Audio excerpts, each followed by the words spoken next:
La sécurité routière est un défi à relever de façon permanente par les autorités ivoiriennes. Des détails dans cette édition. Le trophée de la Coupe d'Afrique des Nations continue d'être présenté aux partenaires et sponsors de la Fédération ivoirienne de football. La dernière présentation a eu lieu à la Gestosi.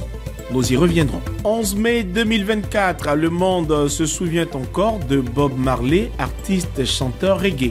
Voici pour le sommaire, bienvenue à toutes et à tous. La Côte d'Ivoire veut renforcer sa coopération avec l'Arabie Saoudite. Dans les locaux du ministère ivoirien des Affaires étrangères, le ministre saoudien Abdulrahman bin Abdulmouchen Al-Fadleh conduit une délégation. Les discussions avec les autorités ivoiriennes portent sur des partenariats potentiels dans divers secteurs, allant de l'agriculture à l'industrie.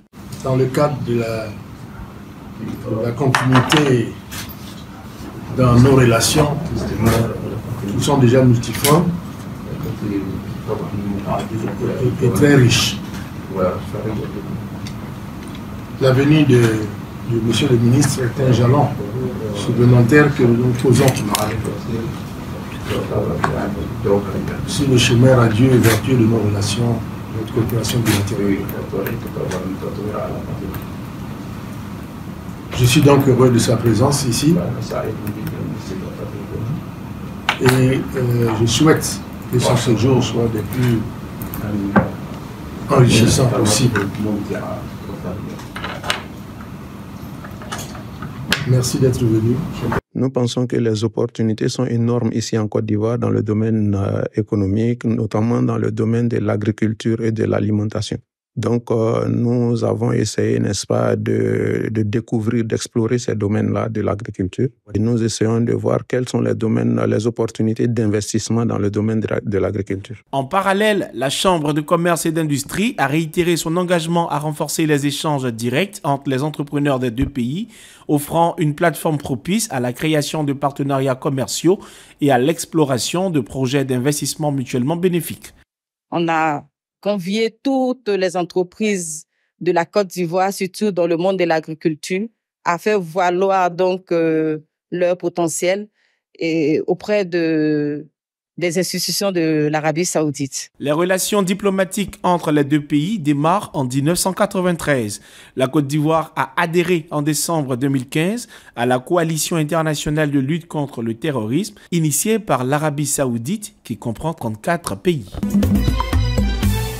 De nombreux Ivoiriens demeurent mal informés des règles de circulation selon un constat observé par l'Office de sécurité routière OSER. En collaboration avec la Direction régionale des transports, l'instance organise une caravane de sensibilisation visant à éduquer la population et les acteurs du transport. L'étape de Dabou a permis d'expliquer la stratégie gouvernementale pour réduire les accidents de la circulation. Aujourd'hui, on est en la phase d'information, de formation.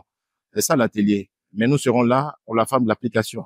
La phase de l'application parce qu'on va faire, avec cette population-là, on va faire donc des actions de terrain pour qu'ils comprennent mieux les retombées, donc ce qui a été décidé et la problématique même que l'État veut défendre. Sur le terrain, les responsables de l'OSER observent attentivement le comportement des usagers de la route, notant notamment un manque d'utilisation des passerelles à Yopougon-Jesco malgré les risques encourus. Au marché Bagnon, l'absence de passerelle rend la traversée dangereuse. Évitons la mort, empruntons la passerelle. C'est le message que nous donnons tant aux élèves qu'aux adultes, qu'aux enfants, qu'aux mamans, bref, à toute la population. Les ponts piétons sont là spécialement. Nous, les piétons, nous passons là. Parce qu'en passant sur la route, on peut se faire persécuter par un véhicule. Les accidents de la route continuent de causer des deuils. Il est donc important de rester vigilant sur les routes ivoiriennes. Les responsables de l'OSER entendent rapporter ces observations aux autorités en charge de la construction des infrastructures routières. La FIF continue de présenter le trophée de la CAN à ses partenaires. Mercredi 8 mai, c'est la joie au siège de la Société de gestion des stocks pétroliers de Côte d'Ivoire. La cérémonie marque le point culminant d'un partenariat fructueux entre la Gestosi et la Fédération ivoirienne de football. En 2023, Gestosi, en renouvelant le contrat de partenariat FIF Gestosi, avait placé sa confiance à un homme d'expérience, qui est Idriss Diallo et ce comité exécutif. Et nous avons bien eu raison.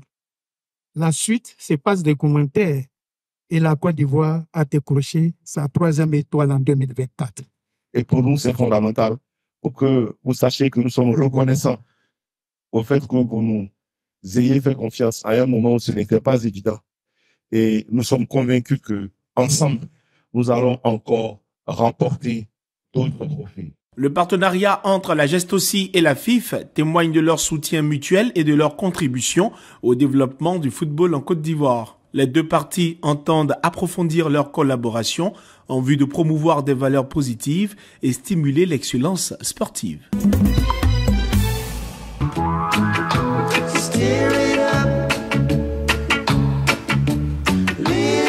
11 mai 2024.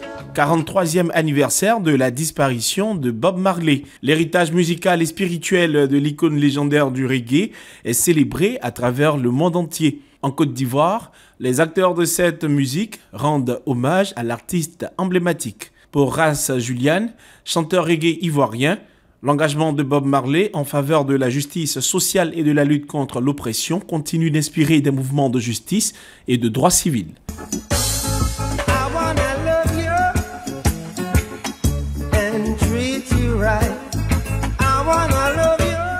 Il faut retenir que un peuple réellement qui n'est pas formé, qui n'est pas éduqué et qui est exploité court à la révolte.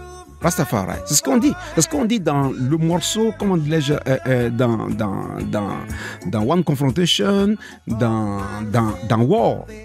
Tant qu'il y aura des hommes et de première classe et de seconde classe dans une même nation, dans une même famille, ce sera quoi? La guerre. Pour dire que œuvrons dans la vie pour être humble. Cultivons l'humilité et donnons beaucoup de lumière et d'amour à nos prochains, à nos semblables. Il ne faudrait pas qu'on les rabaisse, qu'on les mâche là-dessus. Parce que chaque homme dans cette terre, sur cette terre, a une fin.